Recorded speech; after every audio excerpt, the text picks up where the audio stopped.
तो ये race around condition in JK flip flop, अपन ने प्रीवियस लेक्चर में देखा कि कैसे जेके फ्लिप फ्लॉप में जब तुम्हारी जे की वैल्यू 1 है, के की वैल्यू 1 है और क्लॉक तुम्हारी जब होती है तो क्या होता है कि जे और 1 और के और 1 की वजह से तुम्हारा आउटपुट जो है वो कंटिन्यूसली क्या होता है, स्विच होता रहता है। यानी कि ये जो आउटपुट है जो तुम्हारा कंटिन्यूसली चेंज होता रहता है, इसको अपन बोलते थे रेस अराउंड कंडीशन। क्या बोलते हैं? Race around condition. ये रेस, तो यहाँ पे नोट करने वाली बात ये कि ये कितनी बार चेंज होएगा, है ना, ये कितनी बार चेंज होएगा। ये मेरा सर्किट है, यदि मैं इसमें जे इक्वल टू 1 दूँ, के इक्वल टू 1 दूँ, तो ये मैंने कहा क्यू की वैल्यू चेंज होती रहेगी। तो ये कितनी देर तक चेंज होएगी? तो अपन को पता है कोई भी डिजिटल सर्किट है, ये इसकी यदि इनपुट क्लॉक है, जो एक अपन क्लॉक सिग्नल दे रहे हैं, इस क्लॉक सिग्नल पे ये इनपुट अपना काम करेगा। ओके, अब अपने को ये पता है कि कोई भी जो डिजिटल सर्किट होता है उसका कुछ ना कुछ क्या होता है, उसका प्रोपोगेशन डिले होता है। प्रोपोगेशन डिले का मतलब, प्रोपोगेशन डिले का मतलब होता है कि ये जो सर्किट है ये अपन ये जब इसमें इनपुट दें तो आउटपुट कितनी देर बाद आएगा, मतलब इस सर्किट का ऑपरेशन टाइम कितना है, उसको अपन क्या बोलते हैं? Propagation delay. ये अपन प्रीवियसली पढ़ चुके हैं, ठीक है। तो ये जो डिले है ये अपने को पता है, सपोज करो इस सर्किट का, ओके, ये अपन कुछ भी मान लेते हैं, जैसे कि अपने को पता है ये टीपी है, ठीक है, प्रोपोगेशन डिले है इस सर्किट का। अब क्या होगा? प्रोपोगेशन डिले का मतलब है कि ये जैसे ही अपन ने इसमें इनपुट दिया जे एंड के, तो इस इनपुट को प्रोसेस करके ये पहला जो आउटपुट आने में कितना टाइम लगेगा, मतलब एज सुन एज ये इनपुट को चेंज डिटेक्ट करता है, मतलब इनपुट के चेंज को डिटेक्ट करने में कितना टाइम लगेगा, ठीक है, उस टाइम को अपन बोलते हैं प्रोपोगेशन डिले। यदि सिंपल भाषा में बताए तो इस सर्किट का ऑपरेशन टाइम को अपन क्या बोलते हैं? प्रोपोगेशन डिले बोलते हैं।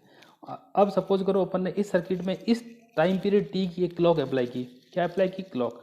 क्लॉक अप्लाई करते ही जैसे ही क्लॉक की मेरी वैल्यू 1 है, ठीक है, अपन मानते हैं अपना इनपुट क्या दे रहे हैं, जे इक्वल टू 1 दे रहे हैं, और दूसरा अपन के इक्वल टू क्या दे रहे हैं? 1 दे रहे हैं, है ना। तो जैसे ही अब मैंने इनपुट मैंने दिया, इनपुट देते ही अब मेरा क्या होगा?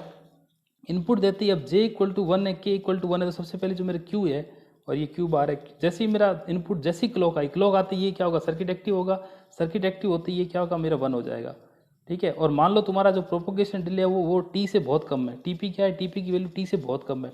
तो ये क्या होगा? जैसे ही होगा ये टीपी पीरियड के अंदर ही क्या हो जाएगा? हाई हो जाएगा, मतलब एक ऑपरेशन इसका परफॉर्म हो जाएगा इतने से टीपी पीरियड में, है ना।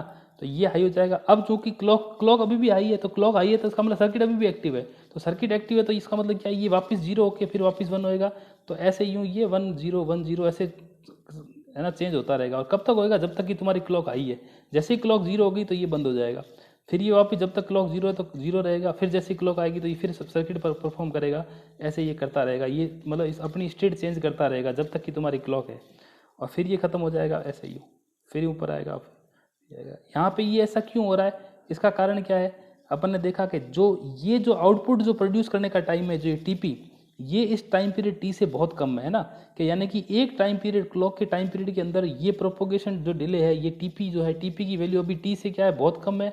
बहुत कम होने की वजह से क्या होता है कि ये एक ही टाइम पीरियड के अंदर बहुत बार अपना इनपुट क्या होता है? स्विच हो जाता है। स्विच होने की वजह से क्या होता है? तुम्हारा क्यू है जो बार बार चेंज होता रहता है एक ही टाइम पीरियड के अंदर, ठीक है। तो ये जो कंडीशन होती है इसको अपन ने बता दिया कि ये रेस अराउंड कंडीशन है। अब अपना टारगेट ये है कि इस रेस अराउंड कंडीशन को अपन कैसे हटाएं, ठीक है। तो सबसे इसको हटाने के 3 तरीके होते हैं। सबसे पहला तरीका तो क्या है कि 3 तरीके होते हैं। सबसे पहला तरीका तो यही है कि ये जो पल्स है, मतलब ये जो टाइम पीरियड है, इसको एग्जीक्यूट करने का, यदि ये अपना इस टी से क्या हो? बड़ा हो का मतलब है जब तक तुम्हारी क्लॉक पल्स है, मतलब इस जो क्लॉक पल्स की जो हाफ ड्यूरेशन है, यानी कि जो ये कितनी होगी? T/2।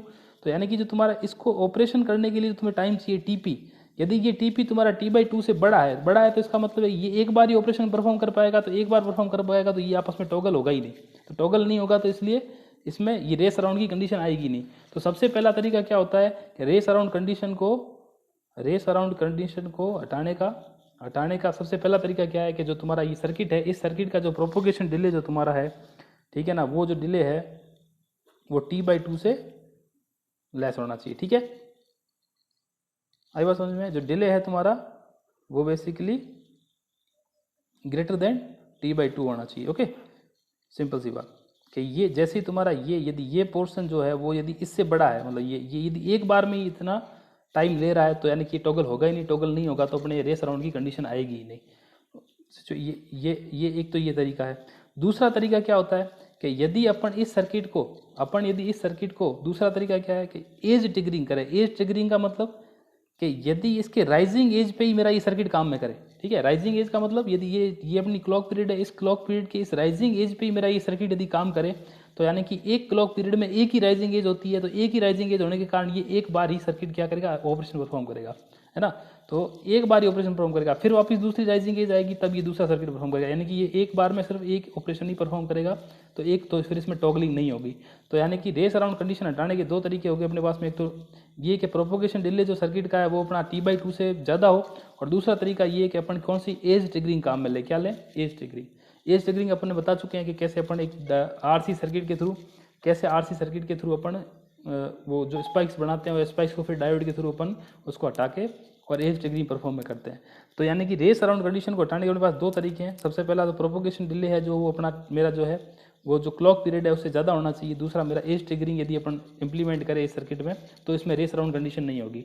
अब तीसरी जो टेक्निक आती है वो सबसे इंपॉर्टेंट है, उसको अपन बोलते हैं मास्टर स्लेव कॉन्फ़िगरेशन। क्या बोलते हैं, master slave technique, master slave technique. Okay,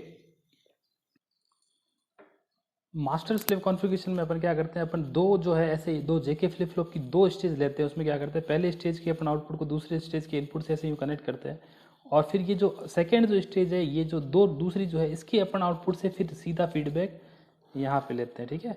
और ये जो आउटपुट है यहाँ से फीडबैक सीधा इनपुट की तरफ जाता है।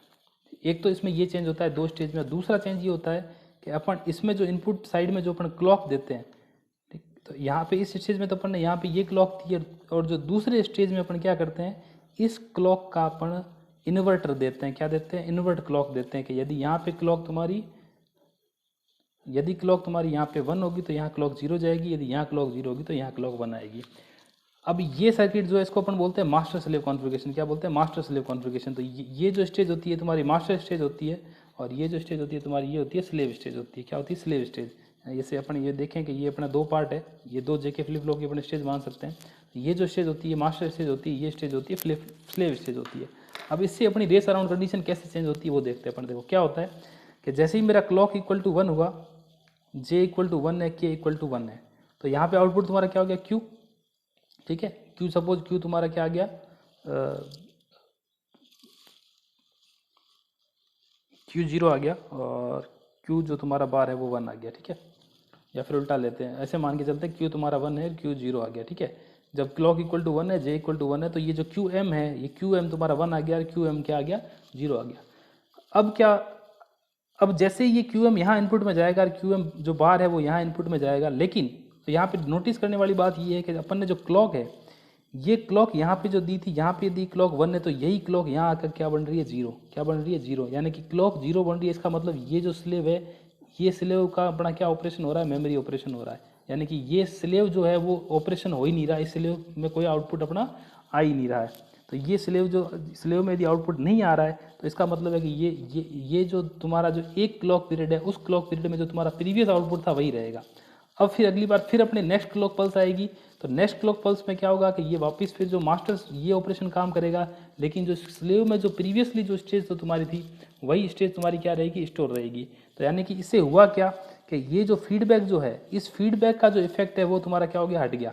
फीडबैक का इफेक्ट हट गया, यानी कि जो पहले इसी फीडबैक की वजह से परेशानी हो रही थी, अब यानी कि क्लॉक अपन ने यहाँ पे क्लॉक दे दिया, यहाँ क्लॉक का अपन ने बार दे दिया, यानी कि क्लॉक का उल्टा दिया, क्लॉक का इन्वर्टेड वो दिया, तो इसकी वजह से ये जो स्लेव है वो ये काम नहीं कर रहा। यानी कि स्लेव में ऑपरेशन क्या हो रहा है, मेमोरी ऑपरेशन नहीं हो रहा, यानी कि जो प्रीवियस जो तुम्हारी स्टेट थी वही रहेगी।